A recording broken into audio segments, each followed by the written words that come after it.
voir dans Apocalypse au chapitre 2. On va lire ensemble le verset 12 à 17 ce matin. C'est une étude de suivi des 7 églises de l'Apocalypse.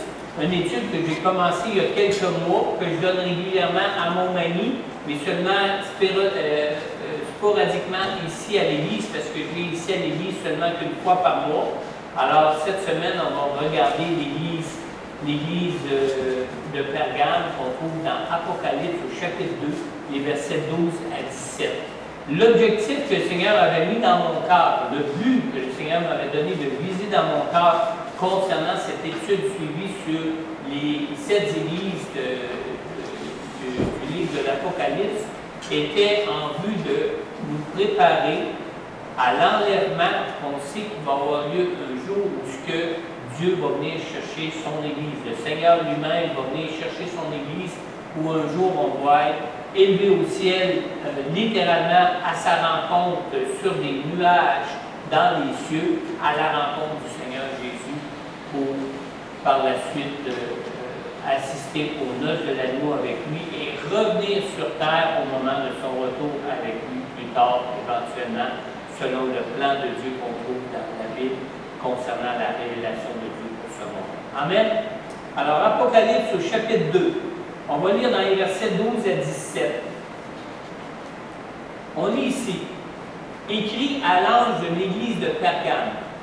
Voici ce que dit celui qui tient l'épée aiguë à 2 tranchants. Je connais les œuvres et l'endroit où tu es établi. Là se trouve le trône de Satan. Tu es fermement attaché à mon nom et tu n'as pas renié la foi en moi. Même durant les jours où Antipas, mon témoin fidèle, a été mis à mort chez vous, là où Satan est établi. Mais j'ai certaines choses contre toi. Tu as là des gens attachés à la doctrine de Balaam, qui enseignait à Balak à tendre un piège aux Israélites pour qu'ils mangent des viandes sacrifiées aux idoles et se livrent à l'immoralité sexuelle.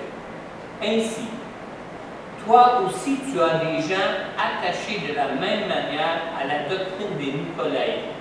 Repends-toi donc, sinon je viendrai bientôt à toi, et je les combattrai avec l'épée de ma bouche. Que celui qui a des oreilles écoute ce que l'Esprit dit aux églises. Au vainqueur, je donnerai à manger de la manne cachée, et je lui donnerai un caillou blanc.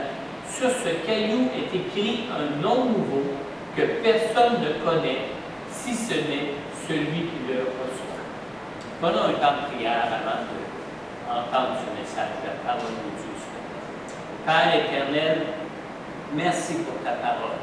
Seigneur Jésus, merci que toi-même tu es la parole de Dieu qui a été faite chair, Seigneur. Merci de ce que tu sois la vérité, le chemin et la vie, Seigneur.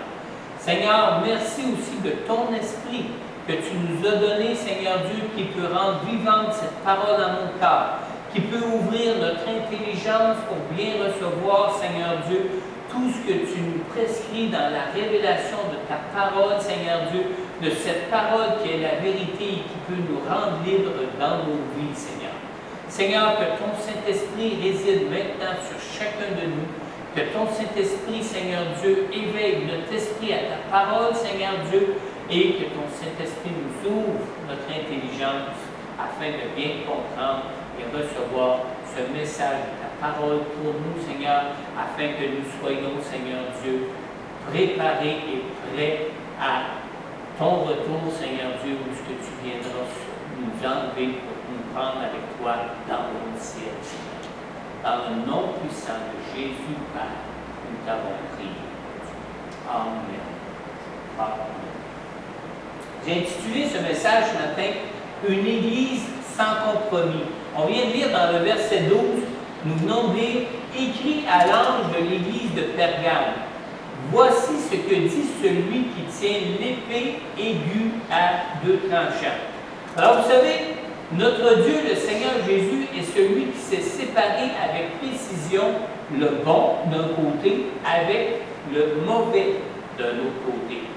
Dans Apocalypse au chapitre 1 et au verset 16, nous avons déjà lu que de la bouche du Seigneur sortait une épée aiguë à deux tranchants.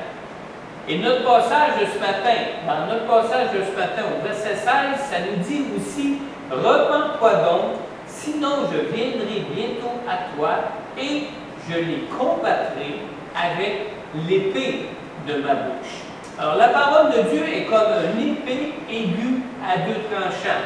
Et cette épée qui sort de la bouche du Seigneur indique ici qu'il s'agit de la parole de Dieu, la parole elle-même, la parole de Dieu elle-même.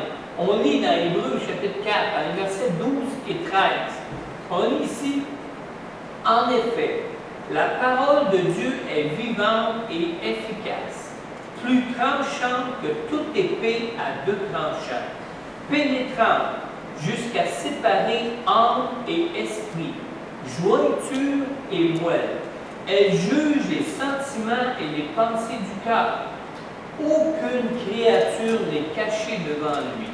Tout est nu et découvert aux yeux de celui à qui nous devons rendre compte. » Alors ce verset nous indique que Jésus qui lui-même est la parole de Dieu, que Jésus s'est séparé avec précision le bon du mauvais. Mais le verset 13 d'Hébreux 4 nous indique aussi que Jésus a la capacité de juger avec exactitude les sentiments et les pensées du cœur de tous et de chacun d'entre nous, de tous et de chacun même, de toutes ces créatures. L'Église de Pergame, vous savez, c'est le modèle d'Église où le principal combat des chrétiens pour leur foi en Jésus était de rejeter tout compromis pour leur vie. Selon l'interprétation historique des Écritures, l'Église de Pergame représente l'Église qui était à l'époque de l'empereur Constantin.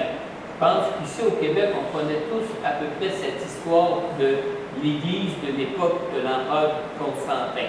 Alors, pour servir ses ambitions politiques, l'empereur Constantin avait fait du christianisme la religion officielle de l'Empire romain. C'est pour ça, surtout ici au Québec, on compte beaucoup d'églises qui sont des églises chrétiennes, catholiques, on dit romaines, parce que c'est une église qui vient de l'église qui s'était jointe à l'Empire romain à l'époque de Constantin. Maintenant, c'est ainsi que de nombreux païens ont été joints à l'Église chrétienne à cette époque, en emportant avec eux dans l'Église des pratiques idolâtres et corrompues, des pratiques spirituelles idolâtres et corrompues. Alors la foi en Jésus s'est donc retrouvée être une foi qui a été ajoutée aux nombreux autres dieux de différentes religions païennes à l'intérieur même de l'Église du Seigneur Jésus-Christ à cette époque. Même que Dr. Arnold Frudenbaum, dans son commentaire sur le livre de l'Apocalypse, qui s'intitule « Sur les traces du Messie », il dit ceci à ce sujet.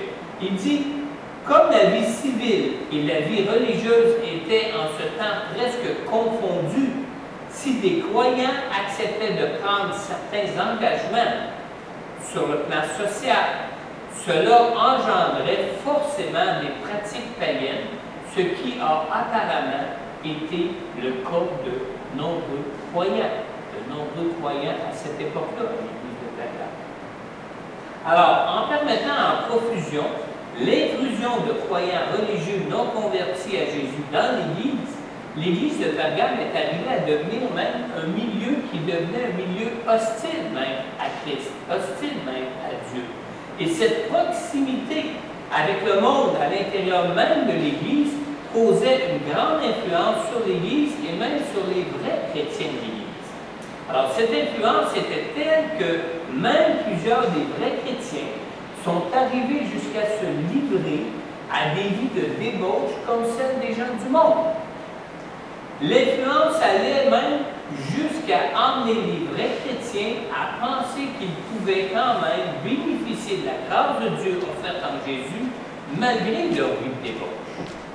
Alors, de nos jours, la séduction pour compromettre notre foi en Jésus est très semblable même à celle des chrétiens de l'Église qui était à Pergame à cette époque-là. On a lu dans le verset 13 d'Apocalypse 2 tantôt, le Seigneur nous dit, « Je connais tes œuvres et l'endroit où tu es établi. Là se trouve le trône de Satan. Tu es fermement attaché à mon nom et tu n'as pas renié la foi en moi. Même durant les jours où Antipas, mon témoin fidèle, a été mis à mort chez vous, là où Satan est établi. » La séduction, vous savez, est très semblable à celle que nous connaissons de nos jours. Sauf que la séduction ne vient plus de l'intérieur même de l'Église de nos jours, mais plutôt de l'extérieur de l'Église. La séduction vient du milieu de vie même où l'Église elle-même est établie, dans des milieux de vie où Satan règne sans opposition. Alors là, dans nos milieux de vie de tous les jours, que ce soit dans nos milieux de travail, que ce soit dans nos milieux de loisirs, que ce soit au milieu de nos familles, au milieu de nos amis, ou même au milieu de nos connaissances, que ce soit quand on écoute la radio, que ce soit quand on regarde des programmes de télévision, l'influence de Satan est là parce que nous sommes établis dans un milieu de vie où ce que Satan même règne sans opposition et où ce que Satan même a son trône sans opposition dans ce monde.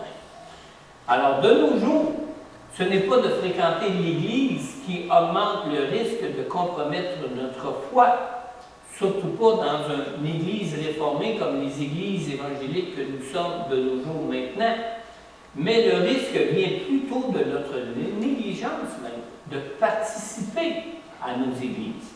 Dans 1 Corinthiens, on lit au chapitre 15 et au verset 33, la parole de Dieu nous dit ici, « Ne vous y trompez pas, les mauvaises compagnies corrompent les bonnes mœurs. » Alors, à son époque,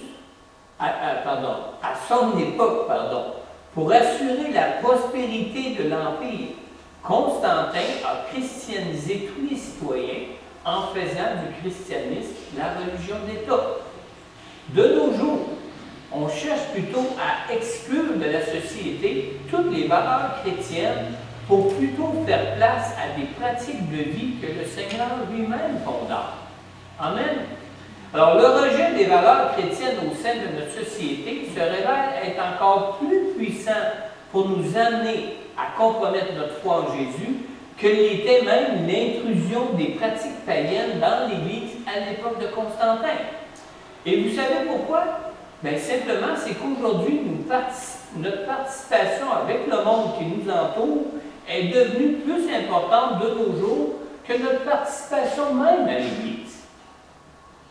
Dans le verset 13, la première partie du verset 13 d'Apocalypse 2, tantôt, nous avons lu, le Seigneur disait, « Je connais tes œuvres et l'endroit où tu es établi, là se trouve le trône de Satan. » Alors, Satan règne dans nos milieux de vie où l'Église est établie. Et Satan n'a plus besoin d'attaquer les croyants à l'intérieur même de l'Église de nos jours. À l'époque de Constantin, participer à l'Église comportait le dangereux risque de sombrer dans le compromis à cause des faux croyants que l'Église comptait. Mais à notre époque, c'est plutôt le contraire. De nos jours, beaucoup de vrais croyants ne fréquentent l'Église qu'à l'occasion. Et même que certains ne fréquentent que rarement l'Église. Ouch, hein? C'est dur à entendre, mais c'est la réalité de notre époque, ça. Maintenant, l'influence que les vrais croyants en Jésus peuvent subir vient plus de l'extérieur de l'Église que de l'intérieur même de l'Église. Amen. Quand nous négligeons notre participation à l'Église, c'est notre communion avec le Seigneur que nous négligeons. En plus, nous privilégions nos activités en relation avec plus nous privilégions nos activités en relation avec nos milieux de vie, plus nous sommes à risque même de compromettre notre foi en Jésus. Ça va? Vous me suivez jusque-là? Les vrais enfants de Dieu, vous savez, éprouvent toujours des souffrances lorsqu'ils cherchent à demeurer fidèles dans leur foi en Jésus. On vient de lire au verset 13 d'Apocalypse 2, « Je connais tes œuvres et l'endroit où tu es établi. » Et qu'est-ce que ça dit par la suite? Là où se trouve le trône de Satan. Et ça dit, « Tu es fermement attaché à mon nom et tu n'as pas renié la foi en moi. » Même durant les jours où Antipas, mon témoin fidèle, a été mis à mort chez vous, là où Satan est établi. Alors, vous savez, le compromis est souvent le seul moyen d'échapper aux persécutions de ceux qui sont hostiles à Dieu. Alors, nous avons au moins 2 exemples dans la Bible d'hommes de Dieu, des vrais hommes de Dieu, qui se sont compromis dans leur foi en Dieu. Premièrement, on a l'histoire d'Abraham qui était en Égypte, que vous pouvez lire dans Genèse au chapitre 12, dans les versets 10 à 20. Ça n'apparaîtra pas ici à l'écran, mais prenez le temps, si vous voulez, à la maison, vous prendrez le temps de lire cette histoire, l'histoire d'Abraham lorsqu'il s'est retrouvé en Égypte. Et à cause de sa femme, Abraham, qui est pourtant appelé dans la Bible le père de la foi, Abraham a eu peur même d'être tué. On lit dans le verset 12 et 13 de cette histoire de Genèse 12, Abraham dit à Sarah, qui est sa femme, « Quand les Égyptiens te verront, ils diront, c'est sa femme, et ils me tueront, tandis que toi, ils te laisseront en vie. Présente-toi donc comme ma sœur, afin que je sois bien traité à cause de toi, et que je reste en vie grâce à toi. » Alors, pour Abraham, la crainte d'être tué l'a conduit à compromettre même sa foi en Dieu. Deuxièmement, on a aussi l'histoire de David. David qui était poursuivi par le roi Saül. Vous pourrez lire cette histoire dans 1 Samuel, chapitre 27, le verset 1, le verset 12, et qui poursuit par la suite dans 1 Samuel, chapitre 29, les versets 6 à 8 et le verset 30. Mais dans cette histoire, persécuté par Saül, David s'est dit qu'un jour, Saül finirait par le tuer et réussirait à le faire périr. Alors imaginez, face à sa crainte de Saül, David, qui était un homme selon le cœur de Dieu, comme on peut le lire dans la Bible, David s'est compromis dans sa foi en Dieu, au point même de s'allier avec les Philistins. Et vous savez, les Philistins, c'était les principaux ennemis d'Israël à cette époque-là. Et savez-vous aussi que les Philistins sont un symbole spirituel de l'ennemi de nos âmes, qui est le diable lui-même. C'est ce que les Philistins représentent ici dans la vie de David. Dans 1 Samuel, au chapitre 27, au verset 12, le roi des Philistins se disait en parlant de David, écoutez même ce qu'il se disait en ce qu'il considérait David, il disait qu'il provoque le dégoût d'Israël, son peuple, et il sera pour toujours mon serviteur. Imaginez, c'est le roi des Philistins, qui est une image de Satan lui-même à l'époque de David. Alors, dans ce monde hostile à Dieu, aucun vrai croyant n'est épargné d'éprouver des souffrances à cause de leur fidélité en Jésus. Dans 2 Timothée, au chapitre 3, on lit dans le verset 12 et 13, on lit ici, « Du reste, tous ceux qui veulent vivre avec piété en Jésus-Christ seront persécutés. » Et c'est encore plus vrai, n'est-ce pas, à cette époque où on élimine même toutes les valeurs chrétiennes de notre société. Et ça poursuit en disant, tandis que les hommes méchants et imposteurs avanceront toujours plus dans le mal en égarant les autres et en s'égarant eux-mêmes. Alors, autant les gens du monde sont hostiles à Dieu, autant les vrais croyants sont considérés dans leur milieu de vie comme étant aussi hostiles, mais hostiles à ce monde. Amen. Alors, si les gens sont hostiles à Dieu, nous, face aux gens, on est hostiles aux gens du monde. Le nom d'Antipas qu'on a dans notre texte de ce matin d'Apocalypse 2, le nom d'Antipas qui se trouve dans le verset 13, signifie littéralement, savez-vous quoi? Ça signifie contre tous. Alors nous-mêmes, quand on se trouve dans le monde, on est vu aux yeux du monde comme étant contre tout le monde, n'est-ce pas? Alors ça veut tout dire, ça. Ainsi, pour éviter les hostilités, certains chrétiens de l'église de Pergame, comme Abraham et David d'ailleurs l'ont fait aussi, sont allés jusqu'à se compromettre dans leur foi en Jésus. Et vous savez, le diable est maître dans l'art de neutraliser le témoignage de la foi en Jésus. Il s'est toujours proposé subtilement aux vrais croyants un possible mélange de bien et de mal, au point de nous emmener de manière à appeler le mal bien et à appeler le bien mal. N'est-ce pas? Alors, sous l'empereur Constantin, depuis les débuts de l'union de l'Église avec l'État, plusieurs anomalies spirituelles ont pris place dans l'Église à cause de ces compromis. Et la relation de foi vivante en Jésus-Christ a été remplacée avec le temps par la foi en des rituels mystiques. Et la vérité de la parole qui rend libre a été graduellement abandonnée par une liturgie sans vie jusqu'à être elle-même mise à l'index avec le temps. Et avec le temps, la mondanité a fini par prendre place dans l'Église traditionnelle et l'orgueil même s'y est incrusté, n'est-ce pas? Et la foi en Jésus a fini simplement par perdre tous ses fondements bibliques jusqu'à maintenant. Voilà. C'est ce que nous constatons de l'histoire depuis l'Église de Pergame jusqu'à nos jours. Alors, de nos jours, non seulement les milieux de vie où l'Église est établie sont hostiles à Dieu, mais ils en sont venus au point d'adopter des pratiques de vie que Dieu condamne. Et malgré que, comme Antipas, l'Église de Pergame est en général demeurée fidèle dans sa foi en Jésus, le Seigneur dit quand même à l'Église, dans le verset 14, « Mais j'ai certaines choses contre toi. Tu as là des gens attachés à la doctrine de Balaam, qui enseignaient à Balak à tendre un piège aux Israélites pour qu'ils mangent des viandes sacrifiées aux idoles et se livrent à l'immoralité sexuelle. » La doctrine de Balaam est le mal principal qui affecte l'Église de notre époque. L'Église de Pergame est reprise par le Seigneur pour deux doctrines qu'on voit ici dans notre texte que le Seigneur condamne. Deux doctrines qui avaient pris place dans l'Église à cette époque.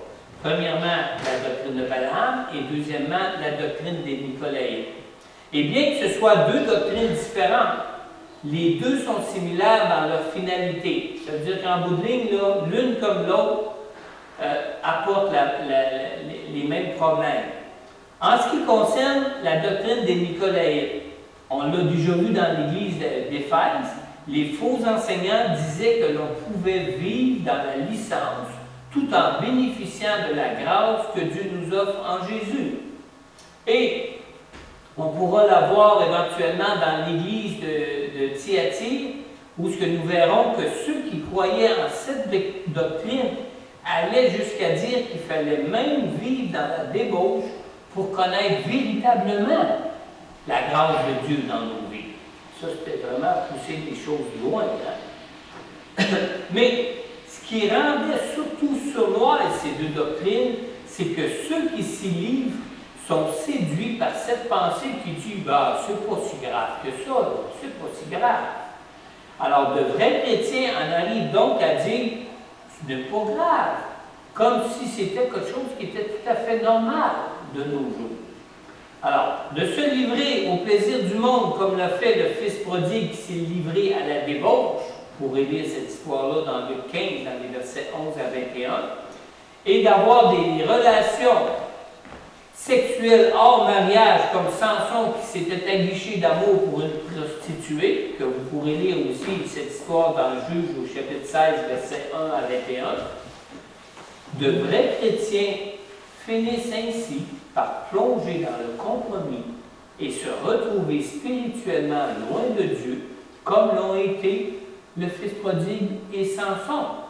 Samson qui lui-même pourtant avait reçu un appel et une onction spéciale, particulière de Dieu pour sa vie. Amen. Apocalypse 2,16. Jésus dit ici aux croyants de l'église de Pergame, il dit, « Repens-toi donc, sinon je viendrai bientôt à toi, et je les combattrai avec l'épée de ma bouche, comme on l'a vu. » Alors, Dieu accorde sa grâce en Jésus à ceux qui se repentent, à ceux qui se détournent des voies du monde. Maintenant, se repentir de nos péchés signifie d'abandonner les pratiques de vie que Dieu condamne, même si ces pratiques sont des pratiques qui sont suivies par les gens dans le monde. Demeurer fidèle dans notre foi en Jésus permet d'être un témoin de l'évangile de la grâce de Dieu, vous savez. Un témoin de l'évangile de la grâce de Dieu dans nos milieux de vie où Satan lui-même a son trône. Dans 1 Pierre, on lit dans le chapitre 2, dans le verset 15, écoutez bien ici. Nous lisons, en effet, c'est la volonté de Dieu qu'en pratiquant le bien, vous réduisiez au silence l'ignorance des hommes dépourvus de bon sens. Tu m'as tout qui fait push. Un petit peu, là. On s'excuse pour ça. Vous savez, rien ne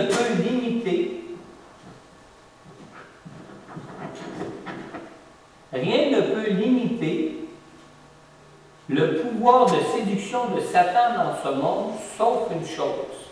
Et cette chose, savez-vous c'est quoi?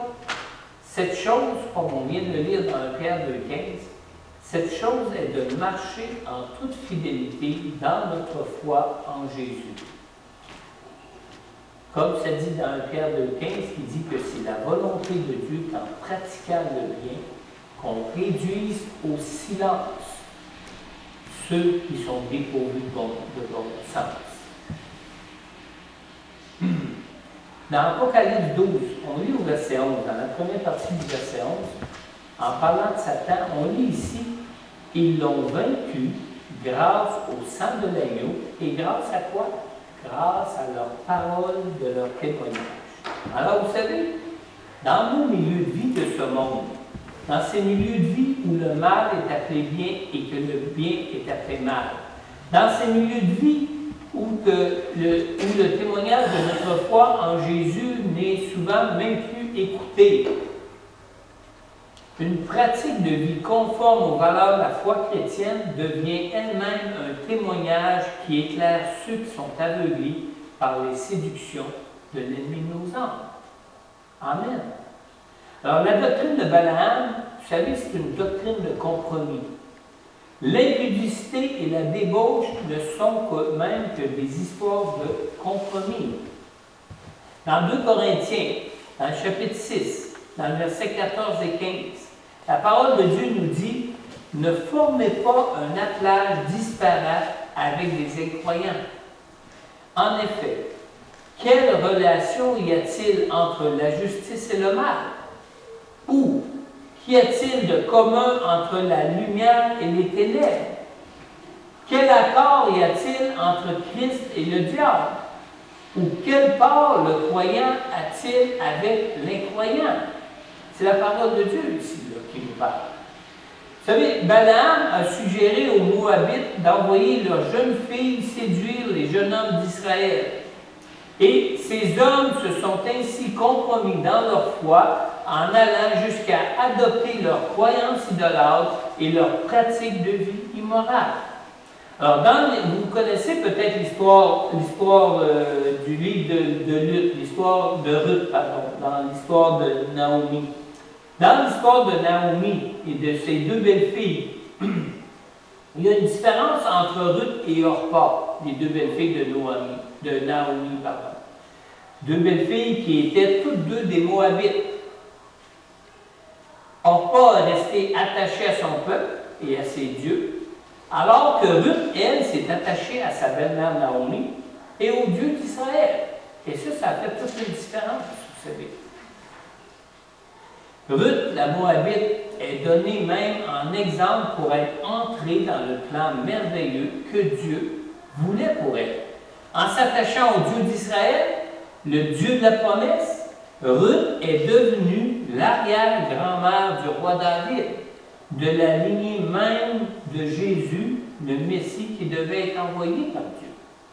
Alors, lorsque je choisis un conjoint, je dois donc constater qu'il ou qu'elle soit croyant comme moi je peux l'être. Il doit y avoir vraiment une harmonie, une entente, une attirance du corps, une attirance de l'âme, mais aussi une attirance de l'esprit. Et vous savez, lorsqu'on s'attache au Seigneur Jésus, on ne peut pas trouver la vie ennuyante, comme beaucoup de gens du monde peuvent penser. En Jésus, le Seigneur, notre Dieu, nous promet la vie et la vie en abondance, et non pas une vie ennuyante. Vrai? Jean 10, la parole de Dieu nous dit, « Le voleur ne vient que pour voler, égorger et détruire. Moi, je suis venu afin que les brebis aient la vie et qu'elle l'ait en abondance. » Amen. Vous me suivez jusqu'à là? Les idées fausses que la vie d'un chrétien ne concerne que la vie éternelle à venir, vous savez, sont nombreuses. Il y a plein de fausses idées là-dessus. Et tous ici, nous savons de qui ces idées peuvent venir, n'est-ce pas? Ces idées prennent facilement racine dans l'imaginaire des gens du monde. De plus en plus de gens du monde, de nos jours, considèrent même que l'enfer est le royaume de Satan. Un royaume soi-disant semblable à ce monde sur la terre où l'on peut, comme maintenant ici-bas, se livrer à toutes sortes de plaisirs débridés. Les gens pensent qu'ils vont avoir du fun en enfer. Mais l'enfer n'est pas un royaume. L'enfer n'est pas un royaume éternel en opposition au royaume éternel de Dieu. Non, pas du tout. L'enfer est un lieu de souffrance que Dieu a créé pour la condamnation éternelle de Satan et de ses démons. On lit dans Apocalypse au chapitre 20, dans le verset 10, on lit ici, « Le diable qui les égarait fut jeté dans l'étang de feu et de soufre où sont la bête et le prétendu prophète. Et ils seront tourmentés jour et nuit au siècle des siècles. » Ce n'est pas un royaume de plaisir. Absolument pas, et loin de là.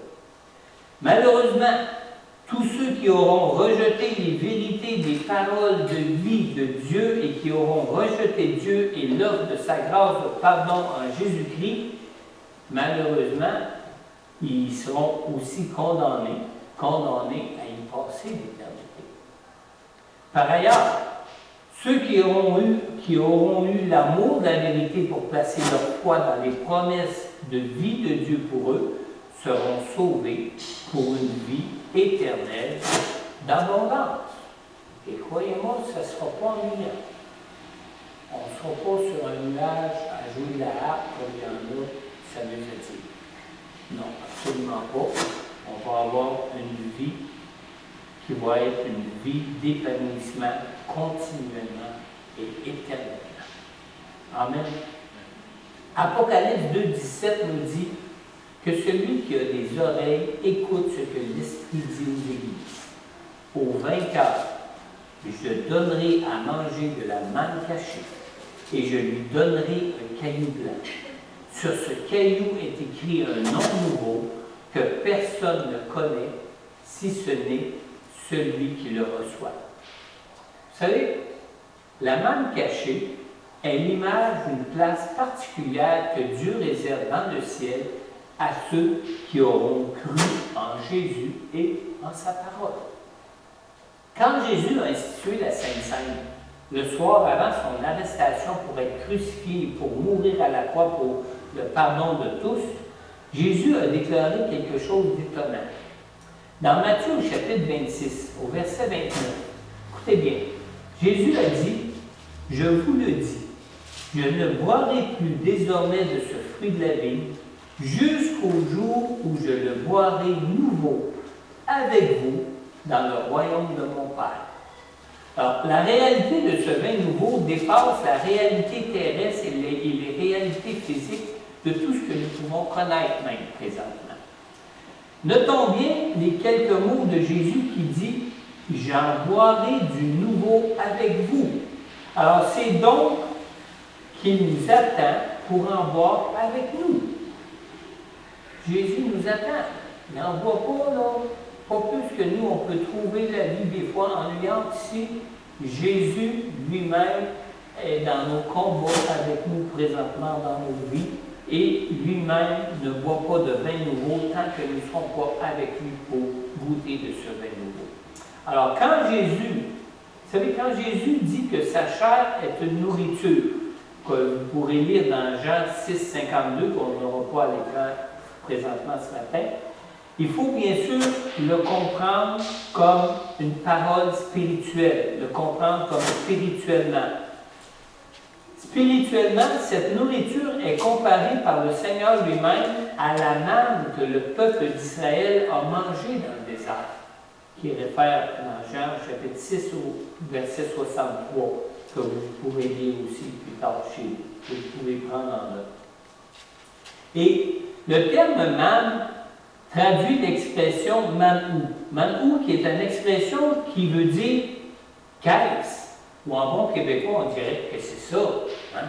Quand on a vu la manne pour la première fois, ça venait du ciel, c'était comme une nourriture, et ça représente pour nous comme une nourriture spirituelle, ou ce que on peut dire par rapport à la vie céleste éternelle qui nous attend. Ouais, mais ça va être quoi au juste, cette vie-là? Alors, comme pour eux, le terme manne, c'est la question que les enfants d'Israël se sont posés en voyant la manne pour la première fois. Qu'est-ce que c'est? Et comme pour eux, nous devons avancer. Comme pour eux, nous devons marcher par la foi en Jésus, par la foi en son sacrifice pour notre pardon, par la foi en sa parole pour ce qui concerne les promesses de Dieu pour nos vies. Et comme pour les Israélites qui venaient d'être sauvés, d'être libérés de leur esclavage en Égypte, notre vie, comme pour eux, peut nous paraître souvent comme un désert ici-bas.